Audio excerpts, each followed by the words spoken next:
Special mutton കഞ്ഞിയാണ് വേണ്ടത്. എല്ലാ ദിവസവും 75-80 കിലോ ബിരിയാണി ഇടണം. 35 കിലോ മട്ടനും അതിൻ്റെ കഞ്ഞിയാണ്.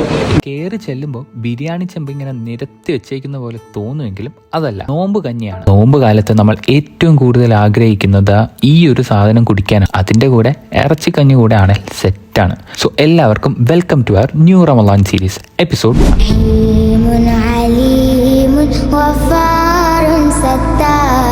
ഇറച്ചിക്കഞ്ഞി, അതെ, മട്ടൻ കറി ഉണ്ടാക്കി മിക്സാക്കി ഉണ്ടാക്കുന്ന ഒരു കഞ്ഞി. ഈ നോമ്പ് കഞ്ഞിക്ക് സാധാരണ കഞ്ഞിയുമായിട്ട് വലിയ ബന്ധമൊന്നുമില്ല.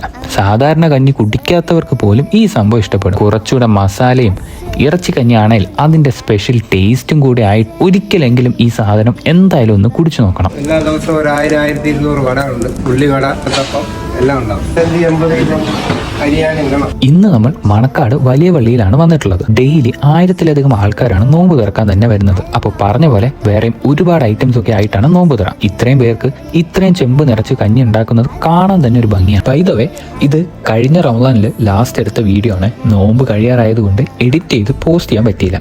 ഇപ്പോൾ കുക്കൊക്കെ ചിലപ്പോൾ മാറിയിട്ടുണ്ടാവും. എന്തായാലും ഏത് പള്ളിയായാലും സംഭവം നല്ല നോമ്പ് കഞ്ഞി കുടിക്കാൻ ഈ മാസം എന്തായാലും പറ്റും. ഇതുവഴി ഇഫ്താറിന്റെ സമയത്ത് പോകുവാണെങ്കിൽ എന്തായാലും ഒന്ന് കയറി കഞ്ഞി കുടിച്ചിട്ട് പോയിക്കോ. എന്തായാലും ഇഷ്ടപ്പെട്ടു. വേറെ ഒരു റമളാൻ സീരീസ് എപ്പിസോഡുമായിട്ട് വരുന്നത് വരെ സ്റ്റേ ട്യൂൺഡ് അറ്റ് ഫൂഗിൾ.